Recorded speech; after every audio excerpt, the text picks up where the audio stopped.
গরম গরমের দুপুর এক থালা দোয়া ওঠা গরম ভাত আর সাথে এক চামচ টকঝাল মিষ্টি কাঁচা আমের ঝুরি আচার। ইস, ভাবলেই জিভে জল চলে আসছে, তাই না? আসসালামু আলাইকুম ভিউয়ার্স, আশা করি সবাই খুব ভালো আছেন। আমের সিজন তো প্রায় শেষের দিকে, আর এই সময় যদি সারা বছরের জন্য টকঝাল মিষ্টি এই কাঁচা আমের ঝুরি আচারটা তৈরি করে না রাখেন তাহলে পুরো বছরটাই মিস। আর তাই আমি আজকে আপনাদের সাথে শেয়ার করব কিভাবে একদমই সহজ পদ্ধতিতে রোদে দেওয়ার ঝামেলা ছাড়া বা কোনো প্রকার প্রিজারভেটিভ ব্যবহার না করে কিভাবে সারা বছর এই কাঁচা আমের ঝুরি আচারটা ভালো রাখবেন, সব কিছু থাকছে আজকের ভিডিওতে। তাই আর দেরি না করে চলুন শুরু করি। এর জন্য আমি কয়েকটা আম ভালো করে আগেই ধুয়ে পরিষ্কার করে খোসাটা ছাড়িয়ে নিয়েছি। তারপর এরকম কুচি করে কেটে নিয়েছি।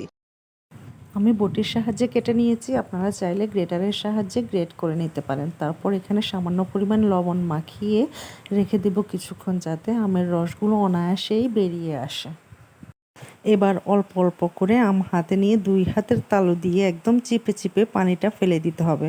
আপনারা চাইলে এখানে একটা পাতলা সুতি কাপড়ে আমের ঝুড়িগুলো পুঁটলি বেঁধেও চিপে নিতে পারেন।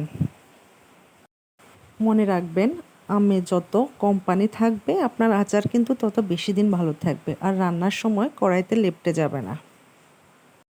তো এখানে আমি আম থেকে পানিগুলো ঝরিয়ে নিয়েছি। তারপর চুলায় একটা ফ্রাই প্যান বসিয়ে তাতে দিয়ে দিয়েছি 4-5টা শুকনো মরিচ, 1 চামচ পরিমাণ জিরা। এগুলো হালকা ভেজে নেওয়ার পর তারপর দিয়ে দিয়েছি আধা কাপ পরিমাণ সরিষা। তারপর সবগুলো ভালো করে টেলে আমি হালকা আধা ভাঙা করে গুঁড়ো করে নিয়েছি। তারপর পানি ঝরানো আমের ঝুড়িগুলো আমি একটা পাত্রে নিয়েছি।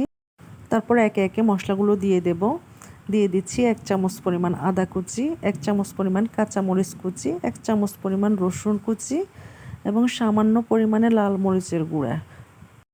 রঙটা সুন্দর আসার জন্য দিয়ে দিচ্ছি সামান্য পরিমাণে হলুদের গুঁড়া। তারপর দিয়ে দিচ্ছি 2 চামচ পরিমাণ আগে থেকে ভেজে রাখা মশলা। দিয়ে দিচ্ছি 1 চামচ পরিমাণ আগে থেকে ভেজে রাখা 5 ফোড়নের গুঁড়ো। স্বাদ মতো লবণ দিয়ে দিলাম। তারপর দিয়ে দিচ্ছি সামান্য পরিমাণে বিট লবণ এবং 2 চামচ পরিমাণ চিনি। এখানে আপনারা আমের টক বুঝে অবশ্যই চিনিটা বাড়িয়ে বা কমিয়ে দিবেন।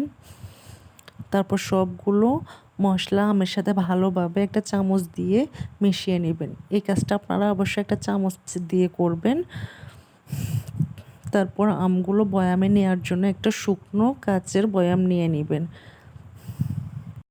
বয়ামে আচার ডালার আগে পুরো বয়ামের ভেতরে সামান্য একটু সরিষার তেল আর 1 চিমটি লবণ ভালো করে মাখিয়ে নেবেন। এতে বয়ামের গায়ে কোনো আর্দ্রতা বা ময়েশ্চার থাকলে তা কেটে যায় এবং আচার অনেক দিন পর্যন্ত ভালো থাকে।